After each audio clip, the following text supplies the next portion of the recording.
India गठबंधन शायद एक नींव तो ज़रूर तैयार की विपक्षी दलों ने, लेकिन ये नींव बहुत मजबूत नहीं है क्योंकि इसकी एक एक ईंटें एकदम दरकने लगी हैं। दरकने इसलिए लगी हैं कि कांग्रेस की महत्वाकांक्षा ने सारे दलों को, क्षेत्रीय दलों के रिश्ते को झकझोर दिया है।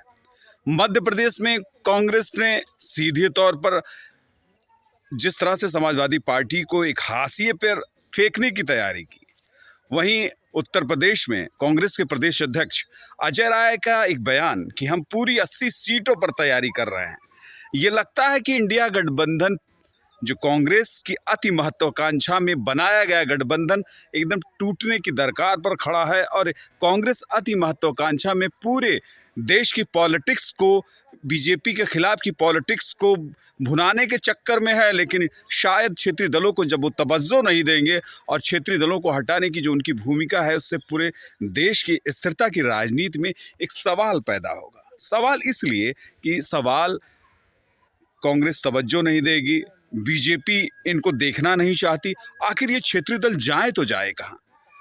कांग्रेस को इस मर्म को समझना पड़ेगा कि अगर क्षेत्रीय दलों की राजनीति को हम एक अवसर की तरह भुनाएं और एक तरह से उनको तवज्जो देंगे, तो हो सकता है कि एक ताकत पूरे देश के अंदर बनेगी जो बीजेपी के खिलाफ खड़ी होगी और बीजेपी को हराने का मादा रखेगी।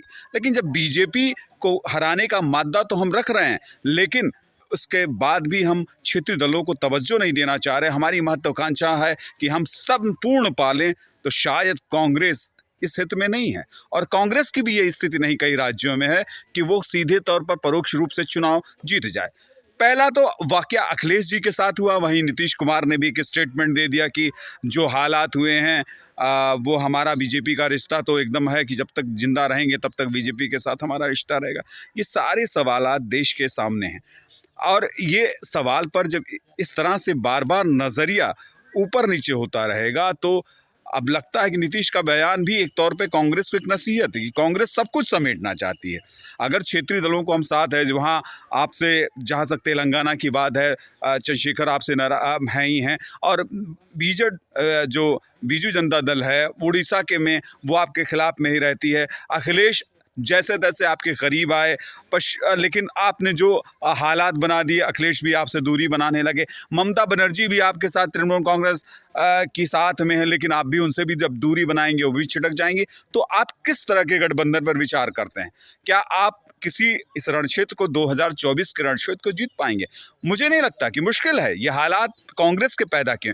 कांग्रेस को बड़े भाई की भूमिका में जब रहना है, तो कांग्रेस को ये सोचना पड़ेगा कि हम छोटे भाइयों को उतनी अहमियत दें, भले उनके हिस्से में कम चीज़ें आएँ।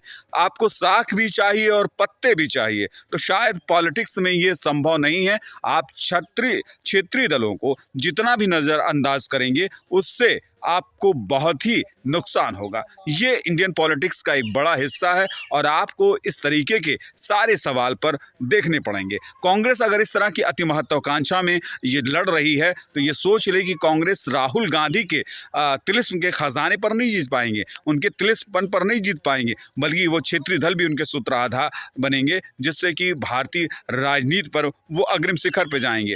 और वोटर भी ये इंतज़ार कर रहा था, लेकिन अब तो लगता है कि ये दीवारें दरकने से इंडिया गठबंधन की ताकत कमज़ोर होगी और जैसे जैसे कांग्रेस अपने हिस्से को बढ़ाने की कोशिश करेगा, अपने को ऊपर लाने की कोशिश करेगा, उसी तरह से पूरे देश में फिर से इंडिया गठबंधन पूरी तरह से बिखर जाएगा। सवाल कांग्रेस के लिए है कि तवज्जो दो, तवज्जो लो।